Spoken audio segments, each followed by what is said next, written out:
Hello students, today we are going to see the writing skills of Unit 2. You may be aware of this topic already in your 10th standard. So, it will be interesting also, it is going to be easy for you to take up this part. Okay? Tips to write a resume, CV or a biodata. We are going to see these three today. How can we write a good resume, a good CV or a biodata? That we are going to learn. First of all, let us see what all these three terms stand for. Resume. It is going to give you a complete format of a person. It is going to give the details of a person, where he read, his academic skills as well as his professional accomplishments and his experience details, everything will be there in the resume. And curriculum vitae. See, curriculum vitae, where again the students who are going for their higher studies or the people who are already working and if they want to go for higher studies as a part-time course or something, they use this curriculum vitae. And biodata, it is generally termed one biodata. It gives both academic and personal details of a person. But all these three things need some fine tune. So, when these three things are properly being guided to write, only then you will know how to write a proper resume, CV or a biodata. To start with a resume.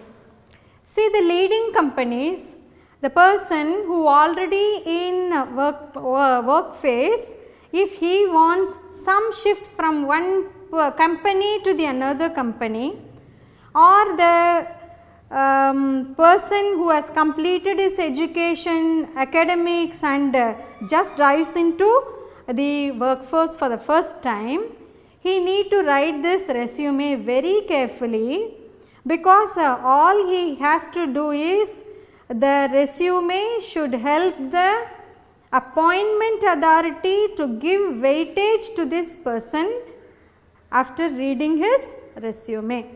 Whether you are writing a resume, CV or a biodata, it should not run pages to pages. First thing, it should be short and crisp.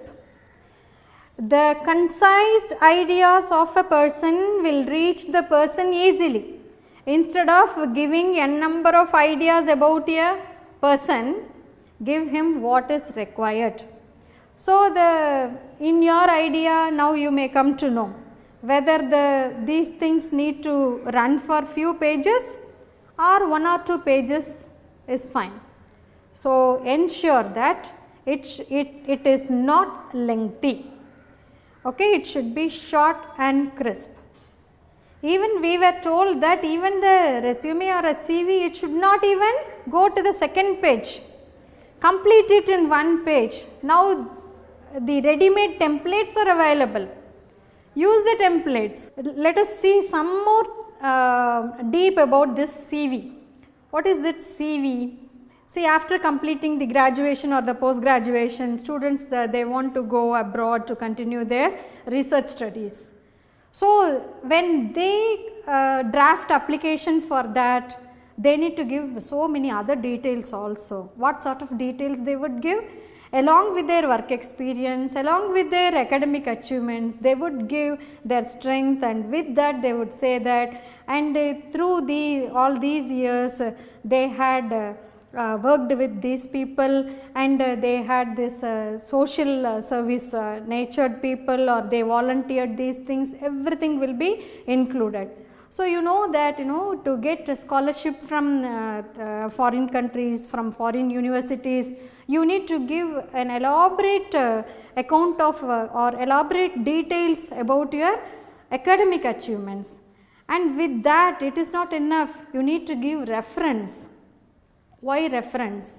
See, the reference you are giving, the names of the people, names of 2 persons you need to give as reference. Why are you giving that referral to the company? Because through them they will come to know what kind of person you are, and what kind of, or how can they trust you in that job. Likewise, they will contact the reference people, and they will come to know whether you are really a trustworthy person for them. So, all these verification of your credentials will be done only through the referrals. Your reference will have two eminent people's name. It may be of your school headmaster, headmistress, principal, or your own teachers, or if you know anybody, any public person, you can give their names also. So, likewise you need to complete your resume or a biodata like that. And having come to the higher secondary classes, you need to know one more thing. See, just after your higher secondary course, you will be preparing yourself for the working phase and life. See, many of you may take up, continue your higher education, and if some people, if they want to really experiment in something, they may go to that field. And unfortunately, if some students, if they are not able to continue their education, even from then on they may take up the work and do that. So whatever it is, see, if you want to write anything, any useful, any good resume, CV or a biodata, certain tips need to be followed, or even I can say some simple rules need to be followed. What are they? For example, don't ever send your resume without a covering letter. And then the next important one is address your letter to an individual if you know the name. If you know them by the name, one most important thing is don't use gender biased salutation. What is that gender biased salutation? See, in general people always write dear sir. Okay, it is not necessary that all the time the employer be a man. Okay, so it should be gender biased salutation. So always use dear sir / madam. Or if you want to show really your respect and you are serious about using that term respected, then it is also there, but now we are using only dear only. So dear sir or madam. So far we have been seeing that simple rules to draft a nice a CV or a resume or a biodata.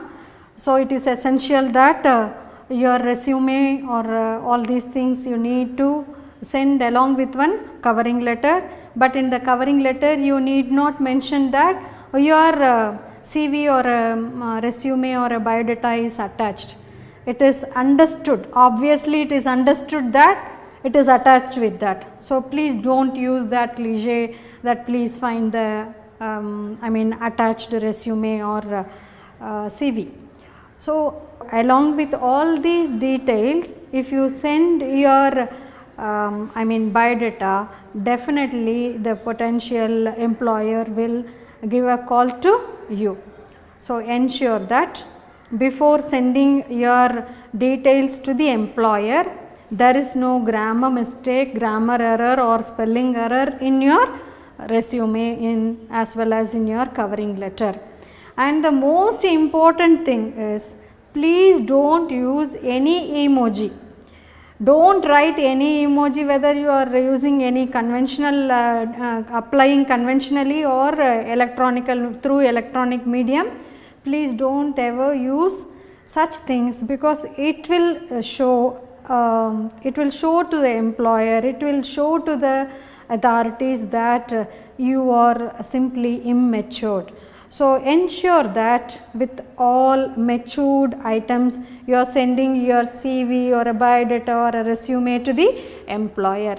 Okay students, so far we have seen how a nice resume or a CV or a biodata can be drafted. With this we conclude this particular writing part, and we are going to move on to the filling up of different applications. Okay, students, sometimes you will be given applications to fill up. For example, to open a savings bank account in a bank, in railway reservation counter for booking tickets, and to apply in institutions, different institutions, where you need to give information about yourself, address, email ID, phone number, date of birth and other details. Okay, but while filling up these applications, you need to know one thing: these applications, they will not give you enough place to write in detail. So, the place given there to fill up the required details will be very short, and within the limited space you need to fill up the details asked. So, it is always advised, it is always good, if you want to fill up the applications like that, take a Xerox copy of it, take a photocopy of the application, and then you start filling up the details. Okay, supposing you do not have time to photocopy the application, then what will you do? It is always easy, use a pencil to fill in the application. Okay, when all these details are filled up, then you see that everything is correct, and then if all your entries are correct, then you carry on with your application. So, in any case, whatever be the application for, you fill in forms in capital letters. It is always easy for the people to read out the details, and give your full address with PIN code. Okay, PIN code is the must here, and always write legibly, you should not scribble, and do not overwrite or score out. It is not your answer sheet that you simply score out and move on to the next page. It is after all an application, it need to be handled very carefully. So, no overwriting or scoring. Then give only required details, do not forget to sign or get attestations.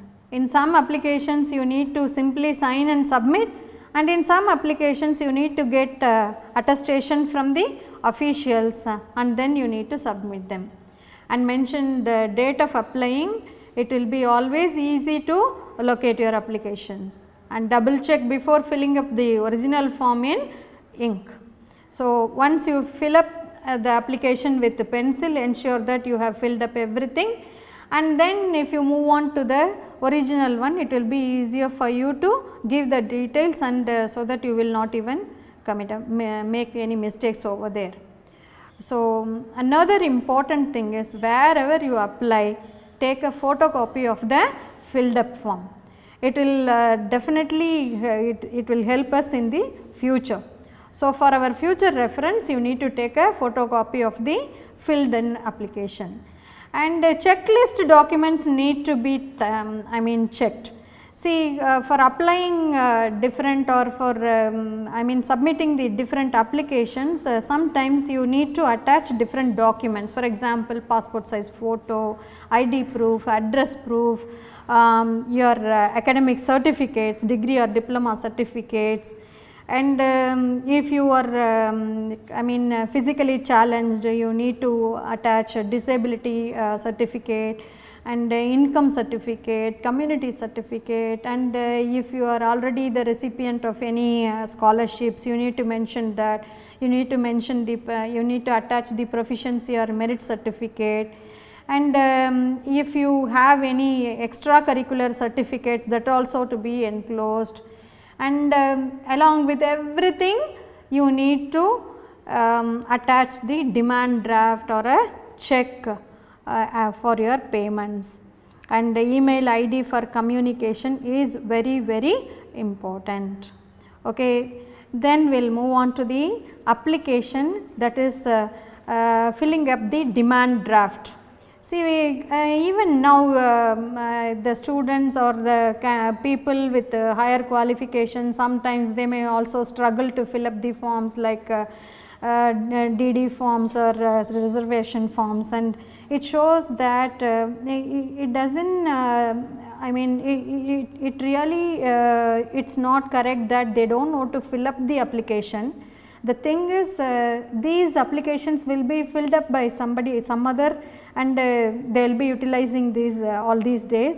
So, if they find it for the first time, and really they will find it difficult to fill up the details given there. So, for the students like you, you need to know these are all very basic and fundamental things that you should not say, and you should not go and stand near a people to fill up the details for you. Okay, given I am showing one demand draft on the screen, you just look at the screen. It is very simple. There will be the place to write the name of date there, and then next to that is the name of the applicant. You will write your own name there, and then the amount need to be filled up. Two things are necessary here while filling up the demand draft. One is the amount what you are going to take for DD. Okay, for example, if you are going to take up some 1000 rupees, mention that 1000 rupees only.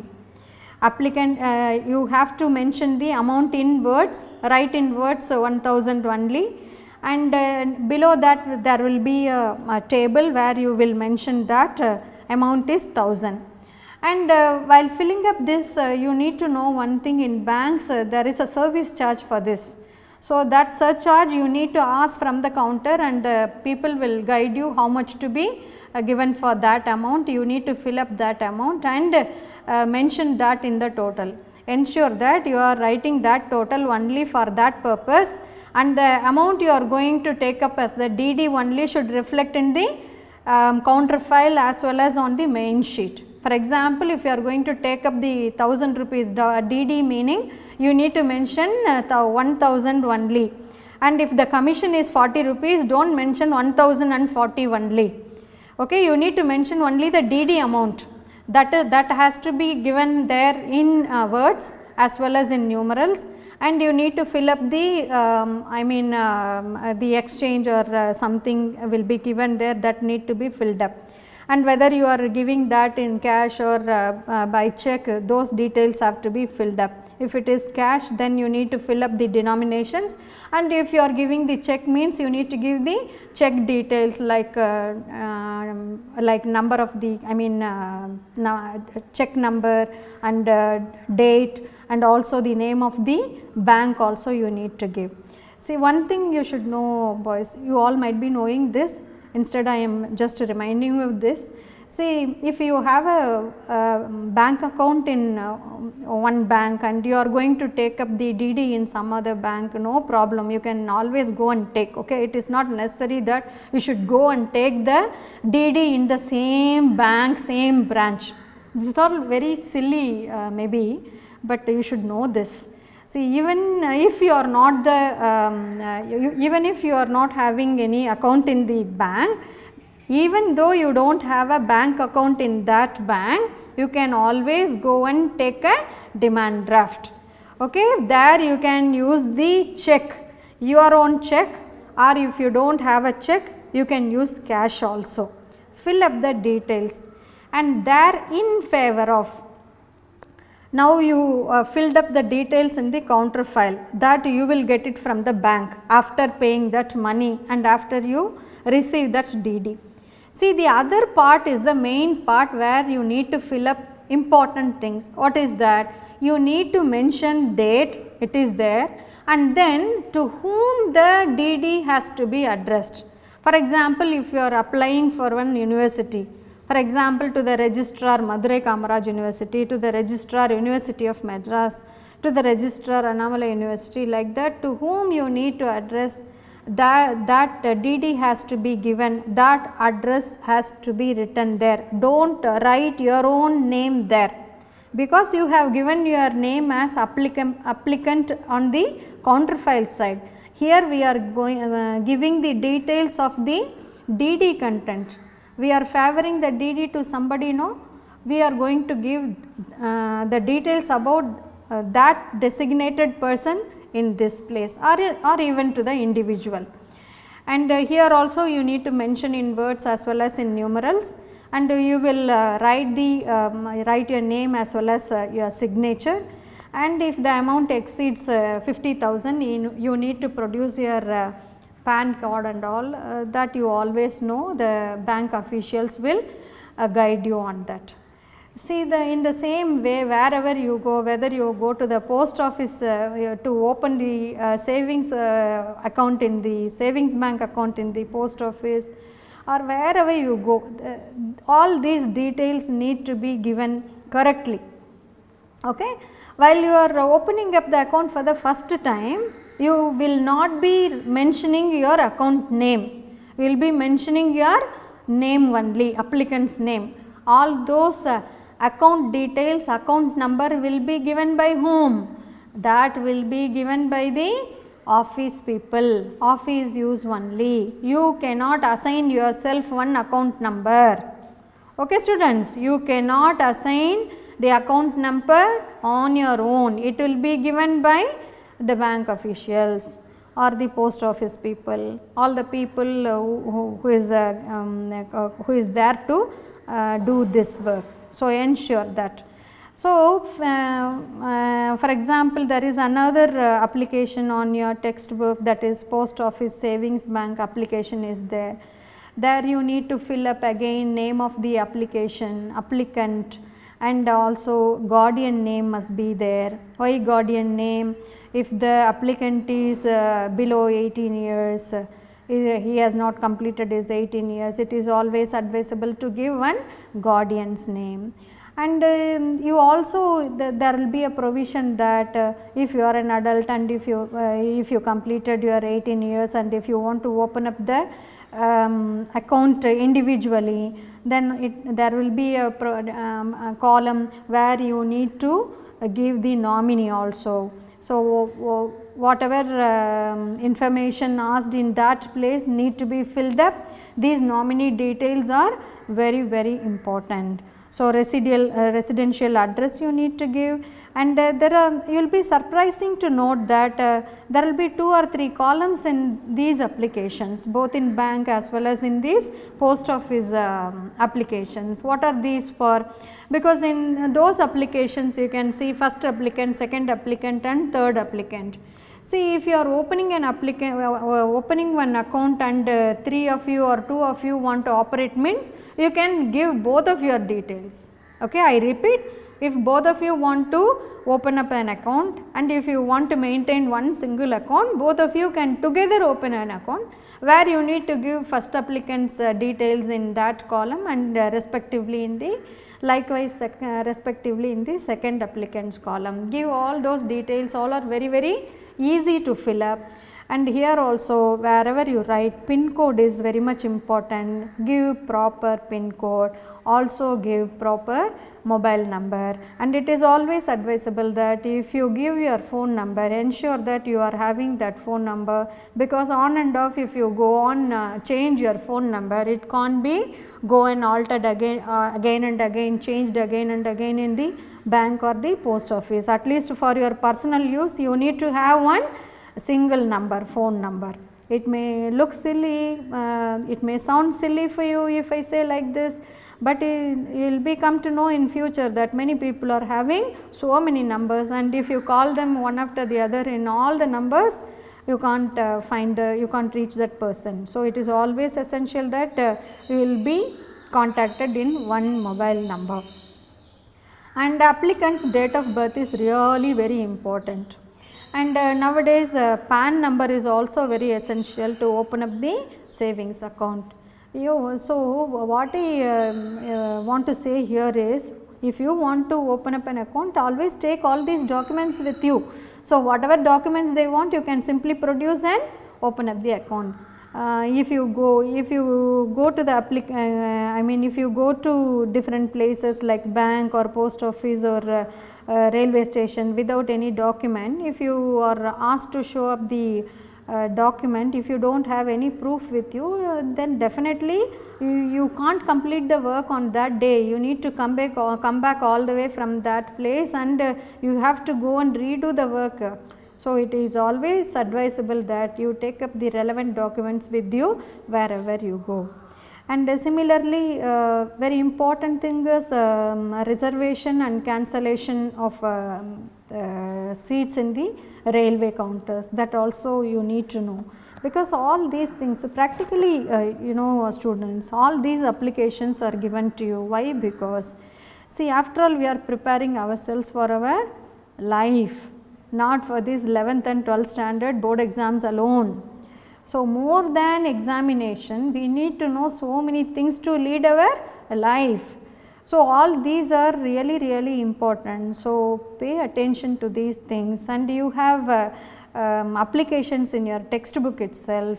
You take up the application and you yourself fill up the details, so that when you go and do it in real time, definitely it will be easier for you to complete the task.